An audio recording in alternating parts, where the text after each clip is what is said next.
பூஞ்சோலை மாணவர்கள் அனைவருக்கும் வணக்கம். இன்னைக்கு 18 ஜூன் 2025 புதன்கிழமைக்குரிய நியூஸ் பேப்பர் வந்து பார்க்க போகிறோம். ஸோ ஹெட்லைன்ஸ் என்ன அப்படின்னு சொல்லி பார்த்தீங்கன்னா, இஸ்ரேல் ஈரான் மோதலை நிறுத்த வேண்டும், G7 நாடுகள் வலியுறுத்தல் அப்படின்னு சொல்லி கொடுத்துருக்காங்க. இதில் நம்ம எக்ஸாம் பாயிண்ட் ஆஃப் வியூவில் பார்க்க வேண்டியது என்ன அப்படின்னா, இந்த வருடத்திற்கான G7 மாநாடு எங்கே நடைபெறுதுன்னா கனடா தலைமையில் நடைபெறுது. கனடாவில் உள்ள ஆல்பர்ட்டா அப்படின்ற மாகாணத்தில் கனானாஸ்கிஸ் அப்படின்ற இடத்துல வந்து நடக்குது. சரியா, அதாவது கனடா தலைமையில் ஆல்பர்ட்டா அப்படின்ற மாகாணம் கனானாஸ்கிஸ் அப்படின்ற பகுதியில் நடைபெறுது G7 உச்சி மாநாடு. சரியா, அப்போ G7 நாடுகளை கையோட பார்த்து வச்சுக்கிறணும்.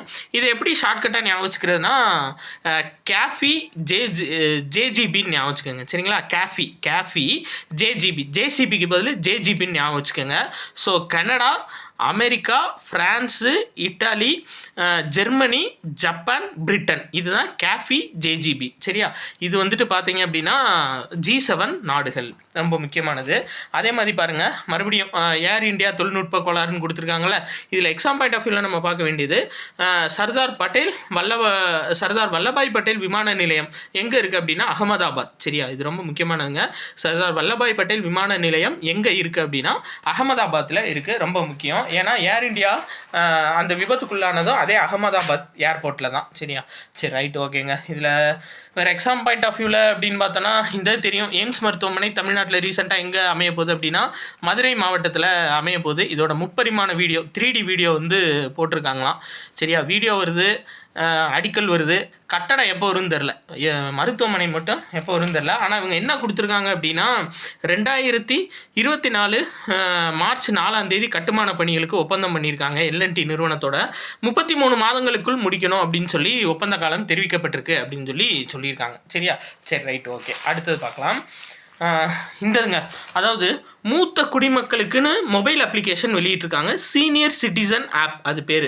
எப்போனா 2023 வெளியிட்டிருக்காங்க. ரொம்ப முக்கியம், சீனியர் சிட்டிசன் ஆப். இது எதுக்காக அப்படின்னா முதியோர் இல்லங்கள், மருத்துவமனைகள், மக்கள் மருந்தகம், மத்திய மாநில அரசோட திட்டங்கள், மாவட்ட சட்ட சேவை, இது எல்லாமே ஒரே ஆப்பில் இருக்கும். சரியா, அதாவது சீனியர் சிட்டிசன்ஸு அபவ் 60 இயர்ஸ் 60 வயதுக்கு மேலே இருக்கவங்க இந்த செயலியை யூஸ் பண்ண தெரிஞ்சுன்னா அவங்க இது மூலியமாக வந்து எல்லா இன்ஃபர்மேஷனையும் தெரிஞ்சுக்கலாம். இல்லை அவங்க வீட்டில் இருந்தாங்கன்னா அவங்க வீட்டில் இருக்கக்கூடிய மக்கள், அவங்களோட மகன், பேத்தி, யாராக இருந்தாலும் சரி, இந்த ஆப்பை யூஸ் பண்ணி அவங்களுக்கு தேவையானதை நம்ம எடுத்துக்கலாம். சரியா, இன்ஃபர்மேஷனை எடுத்துக்கலாம். ஸோ சீனியர் சிட்டிசன் ஆப்பு எந்த வருஷம் கொண்டு வரப்பட்டுச்சுன்னா 2023. இது ஞாபகம் வச்சுக்கணும். அடுத்து முக்கியமான நியூஸ் அப்படின்னு சொல்லி பார்த்தோம் அப்படின்னா இந்தங்க, அதான் G7 மாநாடு கனடாவில் பார்த்தோம்ல.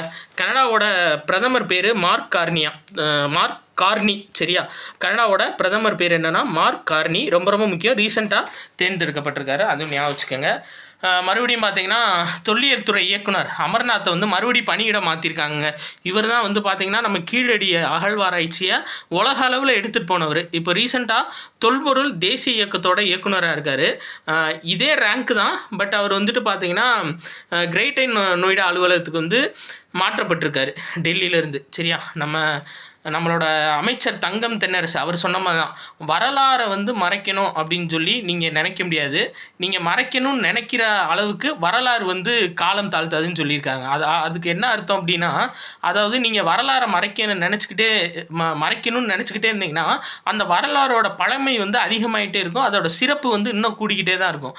அதனால் சீக்கிரமாக வந்துட்டு இந்த கீழடி அகழ்வாராய்ச்சியோட அறிக்கையை வெளியிடுங்க அப்படின்ற மாதிரி சொல்லியிருக்காரு. சரி, ரைட், ஓகேங்க. அடுத்தது பார்க்கலாம். வேற இந்தது, அதாவது ரொம்ப முக்கியமானதுங்க, 1984 வெடிபொருட்கள் சட்ட மாற்ற புதிய மசோதா. சரியா, இது நம்ம எக்ஸாம் பாயிண்ட் ஆஃப் வியூவில் பார்க்க வேண்டியது என்னன்னா 1884 வெடிபொருட்கள் சட்டம் வந்து கொண்டு வரப்பட்டிருக்கு. இது 1978 திருத்தப்பட்டிருக்கு. ஆக்சுவலாக இந்த வெடிபொருட்கள் சட்டம் அப்படின்றது எதுக்காக அப்படின்னா அதாவது இந்த பயன்பாட்டு ரீதியாக, சரிங்களா, அதாவது என்ன சொல்கிறது அப்படின்னா இந்த மலைகள் எல்லாத்தையும் உடைப்பாங்கள்ல, அதுக்கு வெடிபொருள் தேவைப்படும். வேறு எல்லாத்துக்குமே வந்து வெடிபொருள் தேவைப்படும். சிவில் பீப்புளுக்காக தேவைப்படக்கூடிய வெடிபொருள். சரியா, அதுக்கு வந்து ஒரு சில சட்டங்கள் இயற்றியிருக்காங்க ஆங்கிலேயர்கள் 1884. அது வந்து 1978 வந்து மாற்றி அமைச்சிருக்காங்க.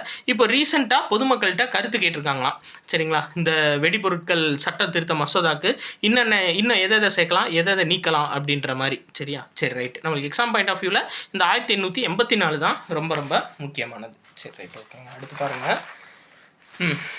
இந்தங்க அதாவது பவர் லிஃப்டிங் ரொம்ப முக்கியமான இன்ஃபர்மேஷன். பவர் லிஃப்டிங்கை பொறுத்தவரை தமிழகத்தோட முதல் பெண் நடுவர் யார் அப்படின்னா ஆர்த்தி அருண். சரியா, அதாவது தமிழகத்திலிருந்து முதல் தேசிய மகளிர் பவர் லிஃப்டிங் நடுவராக ஆர்த்தி அருண் தேர்ந்தெடுக்கப்பட்டுள்ளார் அப்படின்னு சொல்லி கொடுத்துருக்காங்க. அதாவது பவர் லிஃப்டிங்கை பொறுத்தவரை இன்னவரை தமிழ்நாட்டில் இருந்து, அதாவது மகளிர் பவர் லிஃப்டிங்கை பொறுத்தவரை தமிழ்நாட்டில் இருந்து யாருமே வந்து பெண் நடுவர் வந்து போனது கிடையாது. So first time power lifting, weight lifting சொல்கிறாங்களா, அதான் பவர் லிஃப்டிங்கில் முதல் பெண் நடுவர் யார் அப்படின்னா ஆர்த்தி அருண். சரியா, மகளிர் தேசிய பவர் லிஃப்டிங் போட்டிக்கு இவங்க வந்து நடுவராக போகிறாங்க. ரொம்ப ரொம்ப முக்கியமான இன்ஃபர்மேஷனுங்க. ஆர்த்தி அருண் இவங்கள ஞாபகம் வச்சுக்கோங்க. அடுத்து பாருங்கள்.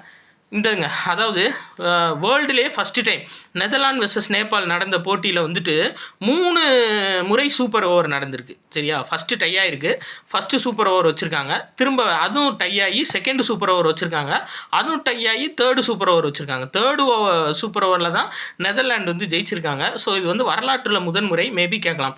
2020 கிரிக்கெட்டில் அதாவது 3 முறை சூப்பர் ஓவர் எந்த 2 நாடுகளுக்கிடையே நடைபெற்றுச்சு அப்படின்னா நெதர்லாண்டு நேபாள். அதில் நெதர்லாண்டு வந்து ஜெயிச்சிருக்காங்க. சரியா, அதே மாதிரி 2027-29 உலக டெஸ்ட் சாம்பியன்ஷிப் போட்டி நடக்கும் போது இதில் வந்து இந்த சின்ன சின்ன டீம்லாம் விளையாடுறாங்க பார்த்தீங்களா, அந்த டீமுக்குலாம் வந்து 5 நாட்கள் நடக்கக்கூடிய டெஸ்ட் மேட்சை 4 நாட்களாக குறைச்சிட்டு போட்டிகளோட எண்ணிக்கையை இன்க்ரீஸ் பண்ணலாமா அப்படின்ற மாதிரி தயாராகிட்டு வர்றாங்களாம் ஐசிசி.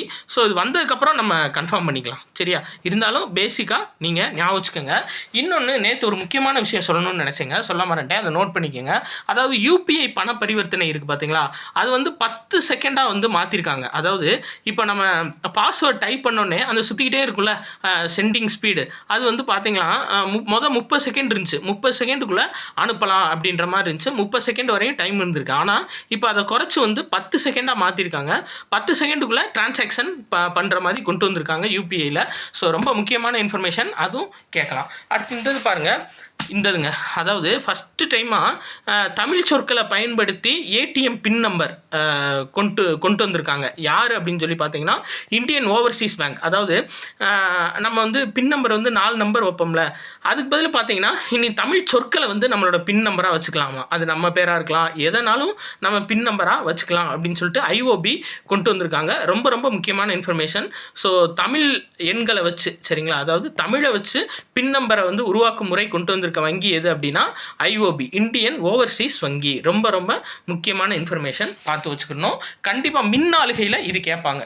மின்னாளுகையில் இது சீனியர் சிட்டிசன்ஸ் ஆப், இது ரெண்டுமே வந்து கட்டாயம் கேட்பாங்க. சரியா, சரி ரைட் ஓகேங்க. இன்றைக்கி முக்கியமான நியூஸ் ஃபுல்லாக பார்த்துட்டோம். அதே மாதிரி இந்த தக்லைஃப் பட பிரச்சனை பார்த்தோம்ல, அது வந்து கர்நாடகத்தில் வெளியிடணும், அதை வந்து கர்நாடக அரசு உறுதிப்படுத்தணும் அப்படின்னு சொல்லி உச்சநீதிமன்றம் உத்தரவு போட்டிருக்காங்க. அதுவும் பார்த்து வச்சுக்க வேண்டியதான். நீங்கள் முக்கியமான நியூஸ் ஃபுல்லாக பார்த்தாச்சு. ஸோ பிடிச்சிருந்துச்சு அப்படின்னா உங்கள் ஃப்ரெண்ட்ஸ் எல்லாத்துக்கும் ஷேர் பண்ணுங்கள். நன்றி.